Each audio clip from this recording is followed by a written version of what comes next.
बिस्मिल्लाहिर्रहमानिर्रहीम, अस्सलाम वालेकुम। आज से एक महीने पहले जब ईरान ने इसराइल के तीनों बड़े मिलिट्री बेसिस पर भयानक हमले किए थे और इन्हें बिलियंस ऑफ डॉलर्स का लॉस हुआ था, जिसमें F-35 और वर्ल्ड के सबसे महंगे रेडार सिस्टम को भी ईरान ने खाक कर दिया था, तब इसराइल ने अमेरिका के दम पर कहा था कि हम ईरान को ऐसा जवाब देंगे कि वो फिर से इसराइल पर हमले की हिम्मत नहीं करेगा, और यहां तक कि वो ईरान की न्यूक्लियर साइट्स को भी तबाह कर देंगे और मिलिट्री साइट्स को टारगेट करेंगे।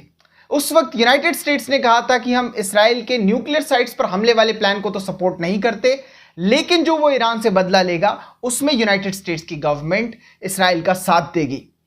साथ में यूनाइटेड स्टेट्स ने उसी वक्त एक टीम बनाकर इसराइल भेजी थी जो कि हमलों को साथ में मिलकर प्लान करती, और पेंटागन ने एक बड़े अमेरिकी जनरल को भी इसराइल भेजा था जो इस हमले में इसराइली फौज के साथ ऑपरेशंस को अंजाम देते, क्योंकि तब लग रहा था कि अमेरिकी इलेक्शंस से पहले कुछ बड़ा होगा। इलेक्शंस का फायदा उठाकर जूइश लॉबी का इस्तेमाल करके इसराइल अमेरिकन से अनकंडीशनल सपोर्ट हासिल कर लेगा, मिडिल ईस्ट कॉन्फ्लिक्ट की तरफ जाएगा। और जैसा मैं आपसे हमेशा कहता हुआ आया हूं कि इस बार किसी भी बड़े मिडिल ईस्टर्न कॉन्फ्लिक्ट के बाद स्टेट ऑफ इसराइल सर्वाइव नहीं कर पाएगा, उसका सर्वाइव करना या बच पाना नेक्स्ट टू इम्पॉसिबल होगा। उस वक्त ईरान को भी लगने लगा था कि कॉन्फ्लिक्ट बढ़ सकता है, इसलिए उसने अमेरिका को दूर रहने की नसीहत दी थी और यह कहा था कि हमारे बीच मत आओ, वरना पूरे मिडिल ईस्ट में जितने भी अमेरिकन बेसिस हैं वो सलामत नहीं रहेंगे, ईरान उनके ऊपर अटैक कर सकता है। और तुम हमसे बेहतर जानते हो कि यूरोपियंस और अमेरिकन ने बहुत मेहनत करके इसराइल के एयर डिफेंस सिस्टम को तो स्ट्रांग कर दिया है, तो एक हद तक वो अपने आप को प्रोटेक्ट कर सकता है, लेकिन अमेरिकी फौज एयर डिफेंस के मामले में बहुत ज्यादा वीक है। हमारे लिए मिलिट्री बेसिस को टारगेट करना बहुत आसान होगा, तो यूनाइटेड स्टेट्स इस बात का ध्यान रखे। ईरान ने 2000 से ज्यादा मिसाइल पहले ही इसराइल की तरफ सेट करके रख लिए थे कि इस बार मामला खत्म ही कर देंगे। उसके ग्रुप्स का जाल अलग है। साथ में यमनी हुतीज ने 4 लाख फौजियों का रिक्रूटमेंट किया था किसी भी ऑल आउट वॉर के लिए, लेकिन कल इसराइल ने ईरान के हमलों का रिटेलिएशन किया, जिसमें मिलिट्री बेसिस और न्यूक्लियर साइट्स तो छोड़ो, कोई नॉर्मल सी बिल्डिंग तक नहीं गिरी है। इसराइल का हमला उसके साइज से भी बहुत छोटा था। इससे साफ होता है कि अमेरिका इस बात को समझ चुका है कि ईरान कोई इंग्लिश गार्डन नहीं है कि कोई भी आएगा अटैक करके चला जाएगा, आपको उसकी कीमत चुकानी पड़ेगी, क्योंकि किसी भी हमले के बाद ईरान ना तो इसराइल को छोड़ेगा ना पूरे मिडिल ईस्ट में टिकी अमेरिकी फौजों को। इसराइल के खुद के ऑफिशियल्स हमलों को कमजोर और शो ऑफ बता रहे कि फॉर्मेलिटी थी, हमने कर दी। इसराइली मीडिया और प्रो इसराइली एक्टिविस्ट इन हमलों पर हंस रहे हैं और बहुत ज्यादा दुखी भी हैं, क्योंकि एक महीने से उन्होंने अपने दिमाग में बहुत अरमान पाल लिए थे कि ईरान पर बड़ा हमला होगा और हम उसे एंजॉय करेंगे। वैसे तो बेवकूफ हैं, इन्हें पता नहीं है कि वहां से भी उतना ही पावरफुल रिस्पॉन्स आएगा या उससे भी ताकतवर वो रिटेलिएशन कर देगा। फिर आपके पास एंजॉय करने का टाइम नहीं रहेगा, भागना पड़ेगा। इसराइली मीडिया आउटलेट कान और बाकी भी ये कह रहे हैं कि इन हमलों से कुछ नहीं हुआ है, आर्मी कोई भी मिलिट्री गोल अचीव नहीं कर पाई है। ये हमला बस नेतन्याहू के सपोर्टर्स को ये बताने के लिए था कि हाँ, हमने जवाब दे दिया है। अब वो अपने मुल्क की खुल की किरकिरी तो नहीं बनाएंगे, लेकिन अपना डिससेटिस्फैक्शन शो करके ये साबित कर दिया है कि हमारा मानना है कि ये हमला या जवाब नहीं था, बल्कि पॉलिटिकली मोटिवेटेड सर्कस था। इसराइल का एक बहुत फेमस मीडिया फिगर है रामी इत्जर, एक वक्त वो इसराइली मिलिट्री पुलिस में सीनियर मेंबर भी था। उसका भी मानना है कि हमला बहुत कमजोर और नाकाम था। नेतन्याहू बस ये बताना चाहता है कि हाँ, हमने तेहरान के खिलाफ कुछ तो किया है, जो बोला था वो कर दिया। आगे उसने ये भी कहा कि मिलिट्री स्पोक्सपर्सन डैनियल हगारी की बड़ी बड़ी बातें कुछ नहीं थी, वो बस हमलों का ग्लोरिफिकेशन कर रहा था, लेकिन उसके बॉडी लैंग्वेज से ये साफ होता है कि ये कुछ नहीं है, बस एक नाटक है। और बात यही खत्म नहीं हो रही। इसराइल के फॉर्मर प्राइम मिनिस्टर और ओपोजिशन लीडर यार लैपिड ने भी इन हमलों को क्रिटिसाइज किया है कि इन हमलों में जितनी ताकत का इस्तेमाल करने की जरूरत थी उतनी ताकत का इस्तेमाल नहीं किया गया है। इसराइल ने स्ट्रेटेजिक और इकोनॉमिकली इंपॉर्टेंट साइट्स पर हमला नहीं किया है, हमें ईरान पर और बड़ा हमला करना चाहिए था। अच्छा, इसराइल के एक और बड़े नेता लिबरमैन ने भी इस हमले को क्रिटिसाइज किया है और यह कहा है कि आज का हमला फेल था कई मामलों में। हमें इस बात को नजरअंदाज नहीं करना चाहिए कि ईरानी यहां नहीं रुकेंगे, वो न्यूक्लियर बॉम्ब बना लेंगे। वैसे बना लेंगे नहीं, बना चुके हैं, बस उन्होंने अनाउंसमेंट नहीं किया है। साथ में उसने आगे ये भी कहा कि वो इसी तरह फंड करते रहेंगे हिजबुल्लाह, हूतीज और हमास, मतलब एक्सिस ऑफ रेसिस्टेंस के अपने ग्रुप्स को, और अब ईरान का कॉन्फिडेंस और ज्यादा बढ़ेगा। अच्छा, कमाल की बात पता है क्या है कि इसराइलियों को नहीं लग रहा कि हमला बड़ा था या फिर ईरान के बराबर का था। उनके एक्स मोसाद एजेंट्स को, एक्स मिलिट्री मैन को, एजेंसीज को, मीडिया को प्रो इसराइली एक्टिविस्ट को या फिर गवर्नमेंट में बैठे कॉलिएशन के नेताओं को, ओपोजिशन को, किसी को नहीं लगता कि हमला बड़ा था। उन सबको लग रहा है कि ये एक मजाक था। और लगे भी कैसे बड़ा जब था ही नहीं। लेकिन इंडियन मेन स्ट्रीम मीडिया और सोशल मीडिया पर इसराइल के सपोर्टर्स अंधे बहरों की तरह खुशी मना रहे हैं। 3-3, 4-4 साल पुरानी वीडियोस और फोटोज को शेयर कर रहे हैं कि वो देखो ईरान तबाह हो गया, यहां आग लग गई है, वहां ब्लास्ट हो गया है। इनके दिमाग में मुसलमानों के खिलाफ एक कैंसर हो गया है। खैर वो ईरान है, उसे इलाज करना बहुत अच्छे से आता है। वो अपनी दिफा करना भी जानता है और सही वक्त पे कूटना भी जानता है। और डिसीजन मेकिंग करने के लिए उसको किसी दूसरे देश की जरूरत नहीं है इसराइल की तरह। वो अपने घर में ही डिसीजन लेगा, उसके बाद सही वक्त पे इलाज कर देगा। खैर इनकी भी इतनी गलती नहीं है, क्योंकि बहुत से इसराइली हैंडल्स ने, मिनिस्टर्स ने, मीडिया वालों ने, इन सब ने एक फोटो को सर्कुलेट किया जिस फोटो में कैलेंट था और ये दिखाने की कोशिश की कि ये कमांड सेंटर है और सामने जो स्क्रीन है उस स्क्रीन में वो फोटो दिखाई जा रही है जो करंट इसराइल ने अटैक किया है ईरान के ऊपर। लेकिन वो 3 साल पहले का कोई फोटो था जो वहां चिपका दिया गया। उसके बाद इन्हें खुश होने का एक मौका मिल गया और ये लोग उसे इधर उधर सर्कुलेट करने लगे। अभी तुम्हारे खुश होने लायक कुछ नहीं हुआ है, लेकिन एक बुरी खबर जरूर है कि ईरान इसराइल के ऊपर एक बड़ा हमला फिर से कर सकता है। इसकी प्रिपरेशन उसने महीनों पहले कर ली है। ईरान के बहुत से ऑफिशियल्स ये दावा कर रहे हैं कि हो सकता है बहुत जल्द ईरान अपना ऑपरेशन ट्रू प्रॉमिस 3 इसराइल के ऊपर लॉन्च कर दे। जिन लोगों को अभी तक समझ में नहीं आया कि ईरान और इसराइल के हमलों के बीच में बहुत बड़ा डिफरेंस था, वो इन वीडियो से समझ लें। ये ईरान का हमला है।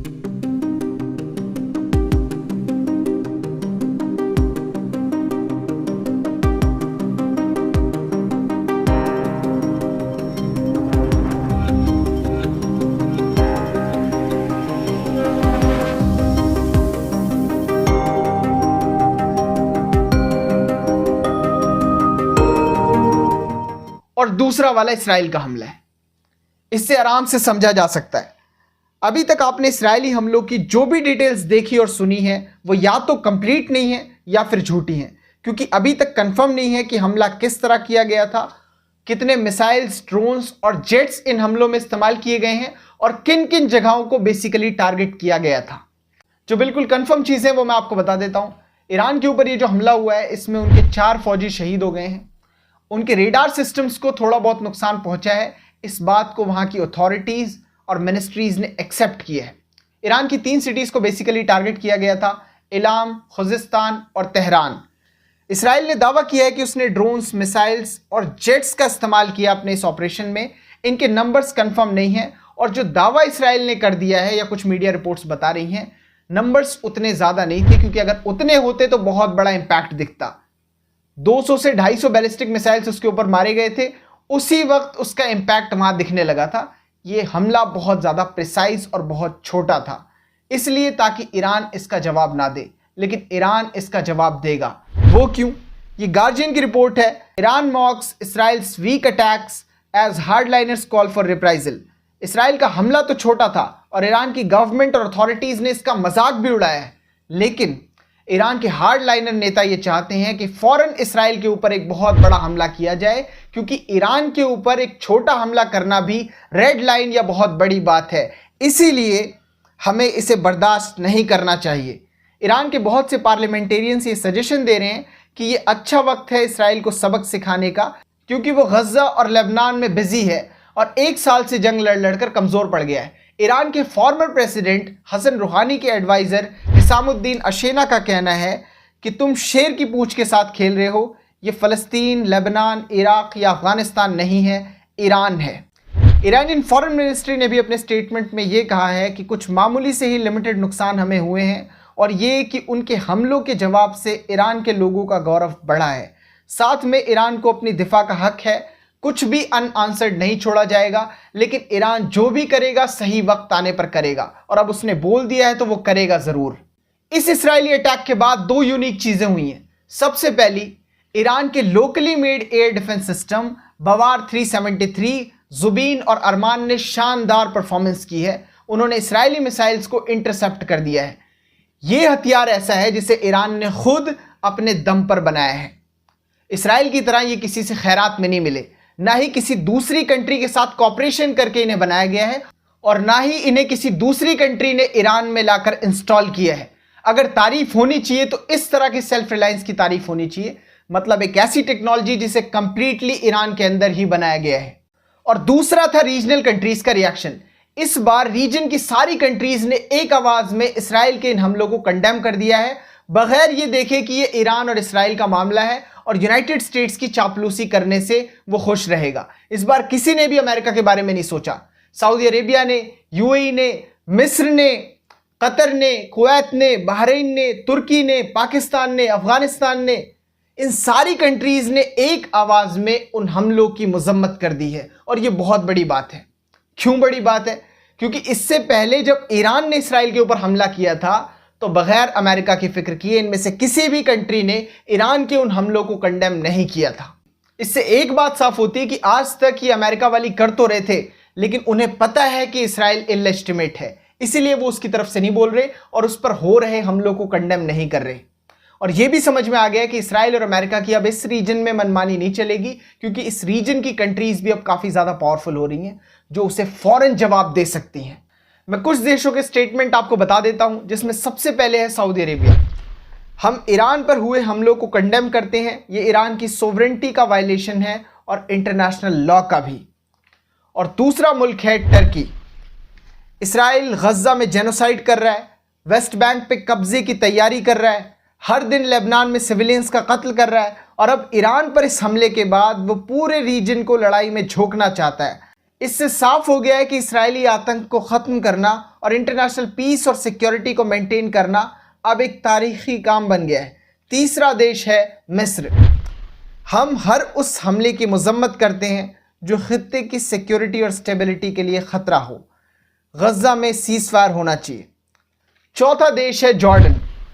इंटरनेशनल कम्युनिटी को अपनी जिम्मेदारी उठानी पड़ेगी और इस्राएली एग्रेशन को गज्जा, वेस्ट बैंक और लेबनान में रोकना होगा। ये पहला स्टेप होना चाहिए। हमें खित्ते को इसराइल के कॉन्टिन्यूस अटैक और अग्रेशन से होने वाले खतरे से बचाना होगा। पांचवा देश है यूएई। उसने भी कहा है कि ईरान की फौज के ऊपर ये जो हमला हुआ है हम इसकी मजम्मत करते हैं। सेम इसी तरह ओमान, यमन, पाकिस्तान, अफगानिस्तान, इन सारी कंट्रीज ने इनकी मजम्मत की है। अब स्टेटमेंट आपको कुछ खास लगे नहीं होंगे, लेकिन डिफरेंस है एक कि जब इसराइल के ऊपर अटैक हुआ था तो इनमें से किसी भी कंट्री ने ईरान के लिए ऐसा कोई स्टेटमेंट नहीं दिया था, लेकिन अब ईरान के ऊपर अटैक हुआ है तो इन सारी कंट्रीज ने ऐसा रद्द-ए-अमल दिया है। खित्ते के लिए ये छोटी सी डेवलपमेंट है, लेकिन फिलहाल बहुत इंपॉर्टेंट है। ईरान बहुत तेजी से एक मिलिट्री जाइंट बन रहा है। उसकी मिलिट्री इंडस्ट्री ग्लोबली फेमस है। वो अपने बनाए हथियारों से इसराइल के ऊपर हमला करता है। वो अपने ऊपर हो रहे हमलों को अपने ही बनाए locally made air defence system से खुद की दिफा करता है। उसके बनाए हथियारों को रशिया यूक्रेन की जंग में इस्तेमाल करता है। वो न्यूक्लियर बॉम्ब को भी बना चुका है, बस अनाउंसमेंट बाकी है। रशिया से वो रेडार और जैमिंग सिस्टम्स खरीद चुका है और उसे उसने कई जगह इंस्टॉल कर लिया है और वो वर्ल्ड के one of the best jamming systems हैं। कई मीडिया रिपोर्ट्स के मुताबिक S-400 उसके पास आ गए हैं और उन्हें वो अपनी कंट्री में टेस्ट भी कर रहा है। Su-35 और Su-30 ये दोनों जेट्स उसने रशिया से लिए हैं और कई सीक्रेट रिपोर्ट्स ये भी कह रही हैं कि रशिया उसे लाइसेंस दे सकता है इसे ईरान में प्रोड्यूस करने के लिए। अगर ऐसा होता है तो ये ईरान के लिए बहुत बड़ी जीत होगी और बहुत तेजी से वो जेट्स के मामले में आगे बढ़ेगा। पाकिस्तान से उसने रिक्वेस्ट की है JF-17 थंडर के लिए।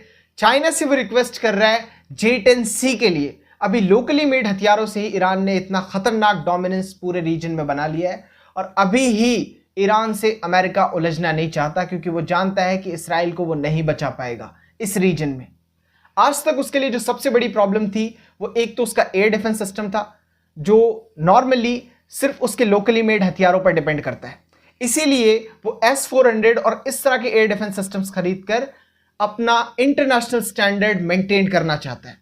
और दूसरा एयरफोर्स, उसके लिए वो मेहनत कर ही रहा है 5th जनरेशन के मॉडर्न फाइटर जेट्स खरीदने के लिए। साथ में वो डेवलप करने की भी कोशिश कर रहा है एक फाइटर जेट को। इसराइल ने अपनी फौज को लेबनान के बॉर्डर्स पर कम करना शुरू कर दिया है, वहां मिलिट्री प्रेजेंस वो कम कर रहा है। हो सकता है आने वाले दिनों में वो लेबनान पर अपना इनकर्जन और इन्वेजन बंद कर दे। अब वो ऐसा कर क्यों रहा है? आखिरी 25 दिनों में हिजबुल्लाह ने उसकी क्या हालत की है? इन बातों को हम अपनी नेक्स्ट वीडियो में समझेंगे। पर्शियंस का एक बार फिर से राइज हो रहा है एक मिलिट्री जाइंट और सुपर पावर की तरह। आगे चलकर अमेरिकी फौजों का मिडिल ईस्ट में रुकना बहुत मुश्किल हो जाएगा। इस वीडियो में बस इतना था। वीडियो को शेयर करें। Thank you so much for joining us.